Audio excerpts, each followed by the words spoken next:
First, there's quite a bit of police state news to go over. Now, two of the biggest cities with gun bans are New York City and Chicago, and there's scandals going on in both of them. In New York City, cops were caught smuggling guns, even as the police chief, Ray Kelly, has been speaking out against illegal guns. They arrested 8 NYPD officers and a Jersey correction officer for trafficking more than 1 million in illegal weapons, as well as other stolen goods. There's more details on that story, of course, but basically, you've got disarmed citizens and police as part of the racket. Now, people like Zbigniew Brzezinski wrote about this in his book, Between Two Ages. I read the quotes last week, where as the system becomes more and more integrated globally, organized crime itself becomes part of the system that is meant to check crime. And you've heard people like Frank Serpico talking about how his unit in and around New York City was almost completely corrupt. Almost every officer was on the take. We're not saying that's the case today, but it certainly doesn't give good officers a good name. In Chicago, a cop is now under scrutiny for shooting a suspect 3 times in the back of the head after shooting what turned out to be a total of 16 shots. He ran from police after a domestic abuse complaint, and then this video that we're about to show shows an officer hitting him 3 times in the back of the head. Now, the suspect was Flint Farmer, and the officer was Geraldo Sierra. Sierra, well, there's the shots right now. You can see him in slow motion, and he was lying on the ground already. So if he was in custody, why would they shoot him in the back 3 times? Why would they have to do that? Now, this officer, Sierra, shot 2 other people within a 6-month period, one other case fatal. His case is now under investigation, but as the Chicago Tribune points out, there's not a very good track record over the past decades of Chicago police investigating itself, so we'll keep an eye on that situation. Now, on the other side of police state news, you don't just have corruption, but you have more and more a police state image being sold to the American people. Now, we wanted to show this Mazda ad before we get into some of the tracking technology to show how they're literally selling you on the idea of a car setting you free and increasing police state here in this prison ad right now.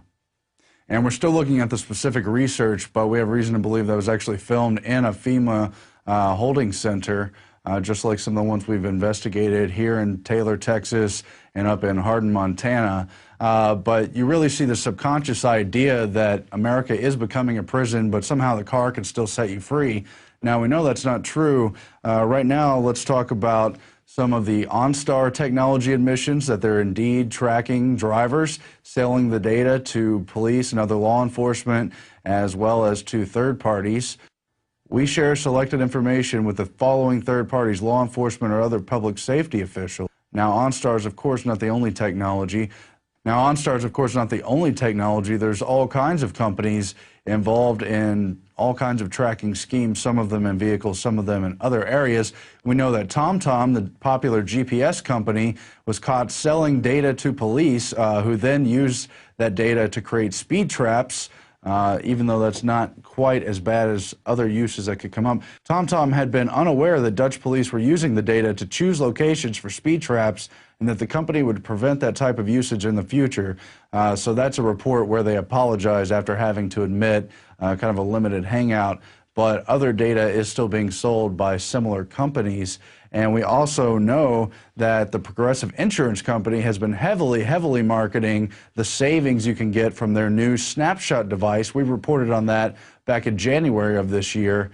Now, this is a device you opt in to put into your car, and then it tracks your driving habits down to the speed and kind of your frequent areas. But they do tell us in this disclaimer that we will not share Snapshot data with any third parties unless it's necessary to appropriate your service from insurance policy, unless it's necessary to prevent fraud, unless we're performing research, or unless we're complying with the law. So performing research would, of course, include marketing research and plenty of other stuff. So there's part of the Big Brother system, part of the car, but you have freedom if you get a Mazda. And, well, I guess I'll let it speak for itself. At the same time, there's a new unmanned border checkpoint going on in Texas between Big Bend National Park and the accompanying city in Mexico, Boquillas del Carmen. A U.S. Customs agent stationed miles away will remotely scan travelers' documents, allowing visitors to pass easily between Big Bend and the Mexican village of Boquillas del Carmen, which is falling on hard times as beefed-up border security has cut down on U.S. visitors. Yeah, you bet it has. But, of course, drug cartels and illegal immigration will not be stopped. And also, will the internal checkpoints 50 or 100 miles in be stopped? I know there's one coming out of the Big Bend area. You saw a video last week and then the week before that of Alex Jones going through the internal checkpoints on the other end of Texas near the Mexico border, and all the illegal activity going on there, where they claim they weren't searching for drugs but only for narcotics and human odor. And, well, you see how that goes. It's all unconstitutional, and the idea of border security is just an illusion. And welcome back from break. Again, I'm Aaron Dykes sitting in, and Alex will return tomorrow. Coming up later in this long news segment, we have an interview with Mike Adams. But first, we just wanted to highlight some of the Occupy protest footage in Sydney, Australia, where police became violent while removing protesters. Now, there is no hard fast rule for free speech in Australia. However, political speech is supposed to be protected. It's a very glorified so-called right, as long as it's not hate speech, blah, blah, blah. Nonetheless, why did police go to these measures? Let's cue the video. Police from the Critical Incident Response Unit, the Riot Squad, people from uniform, even people with search and rescue gear on. Police are dragging these protesters out. As you can see, they're being held by their arms, their legs. We have been tweeting about this, we've been updating our website, but now things have just taken an absolute turn. And all that stuff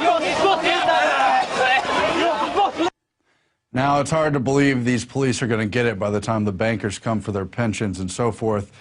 These Occupy Sydney protesters have vowed to come back in force in 3 days from the time of that video. I think that's on the 26th, which is tomorrow. We'll see what happens there. But in other parts of the Occupy movement, I just wanted to use my platform to try to issue a warning. We know the Occupy movement's broad. We know the anger's justified. We know there's every reason to call out the bankers, the corruption, the cronyism, the government access, and the rest of it. However, there is an increasing movement to bring about a global solution for this global economic crisis, and I'm not going to stay silent about it. Patrick Henningsen wrote about it tonight. Robin Hood tax, Occupy movement now marching straight into the globalist trap. There it is, and he warns that Adbusters, the very group that helped form the very first Occupy movement protest, has called for a global taxation system under a new global government body, basically for a Robin Hood tax, better known as a Tobin tax, that would tax shares, bonds, derivatives, but also pensions. Now, we know a Tobin tax could be useful if the laws were written right, if it was put forward within sovereign nations, but a global body is very dangerous. The only reason to do that would be to rein in derivatives, but this is not the only call for global government.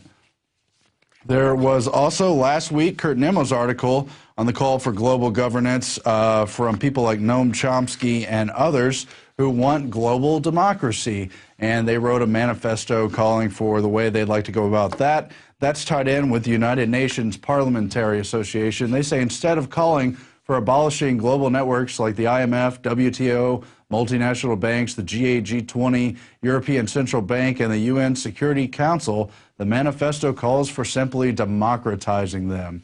and they're going to take these and similar demands to the G8, G20 protest coming up in a short time period from now. We have some of the video here from the creepy call for one world global democracy. United for global democracy. United for global democracy. October 15, 2011. October 15, 2011. United in our diversity. United in our diversity. United for global change. United for global change. We demand global democracy.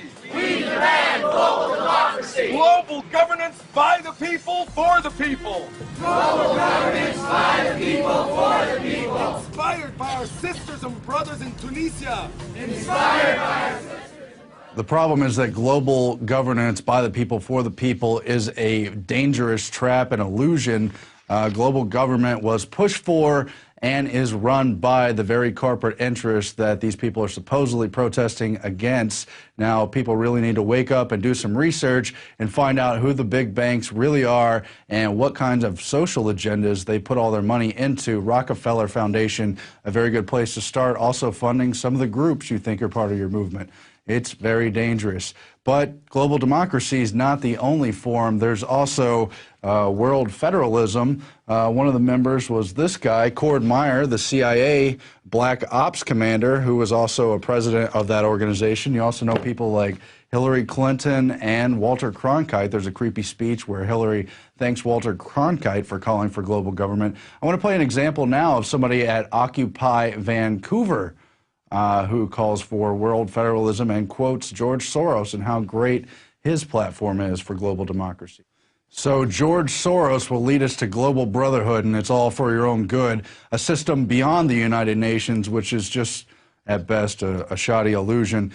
All very scary. Obviously, those kinds of people don't represent the movement as a whole, but those people with that agenda seek to sweep everyone into these global solutions, and that's why it's so dangerous. The Vatican has joined in the call for a global central bank on the heels of the EU President Herman Van Rompuy calling for a single treasury to oversee the spending and taxation in the European Union. Now, the Vatican wants a global public authority. Is this starting to sound familiar? Now, the Vatican released an 18-page document entitled Towards Reforming the International Financial and Monetary Systems in the Context of a Global Public Authority.